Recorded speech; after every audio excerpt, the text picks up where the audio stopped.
আসসালামু আলাইকুম গাইস। আজকে আসলাম এই যে এক জায়গায় পরীক্ষা হইতেছে। বাচ্চারা পরীক্ষা দিতেছে এই জায়গায়। মনে দুর্ভাগ্য, বাচ্চাদের দেখেন একদম পরীক্ষা আরম্ভ হয় নাই, জাস্ট পরীক্ষা দিতে আসতেছে বাচ্চাগুলা। এই সময় একদম অনেক বৃষ্টি, দেখেন খুব বৃষ্টি হইতেছে। আমি কোনো মতে আসলাম আর এসে খালি স্কুলের বারান্দায় খালি বসলাম। রিমঝিম রিমঝিম বৃষ্টি পড়তেছে, অবশ্য ভালোই লাগতেছে। বাচ্চাগুলো পরীক্ষা দিয়ে লেখে খুব আরাম পাবো।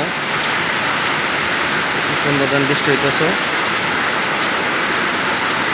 স্কুলের দৃশ্যটাও খুব ভালো লাগছে, অনেক সুন্দর।